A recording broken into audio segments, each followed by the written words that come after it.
नमस्कार, आप देख रहे हैं न्यूज प्लस 21। मैं हूं आपके साथ ललिता चक्रधारी। चले डालते हैं एक नजर आज की ताजा खबरों पर। छत्तीसगढ़ के दुर्ग में आज से खुलेंगे स्कूल, वहीं होटल रेस्टोरेंट रात 12 बजे तक खुल सकेंगे।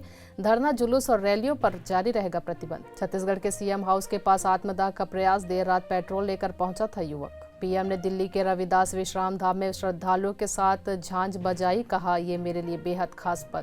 पोस्टमार्टम के बाद परिजनों को सौंपा गया दीप सिद्धू का शव। असम के मुख्यमंत्री के खिलाफ हैदराबाद में एफआईआर, राहुल गांधी को लेकर दिया था विवादित बयान। वाराणसी के सीर गोवर्धन पहुंचे सीएम योगी, रविदास जयंती पर आयोजित कार्यक्रम में करेंगे शिरकत। सिंगर कंपोजर बप्पी लहिरी का निधन, कल होगा अंतिम संस्कार। पीएम मोदी समेत तमाम दिग्गजों ने दी श्रद्धांजलि। उपहार सिनेमा अग्निकांड में सबूतों से छेड़छाड़ के मामले में अंसल बंधुओं को नहीं मिली राहत, दिल्ली हाईकोर्ट ने खारिज की याचिका। शास्त्रीय गायिका संध्या मुखर्जी का राजकीय सम्मान के साथ आज होगा अंतिम संस्कार, ममता बनर्जी होंगी शामिल, हस्तियों ने जताया शोक। ब्राजील में 3 घंटे के भीतर हुई 30 दिन के बराबर बारिश, भूस्खलन और बाढ़ के कारण 18 लोगों की हुई मौत। ऐसी ही जानकारी से लगातार अपडेट रहने के लिए हमारे चैनल को लाइक और सब्सक्राइब करना ना भूलें। नोटिफिकेशन के लिए बेल आइकन जरूर दबाएं। देखते रहिए न्यूज प्लस 21, आपके हक की बात।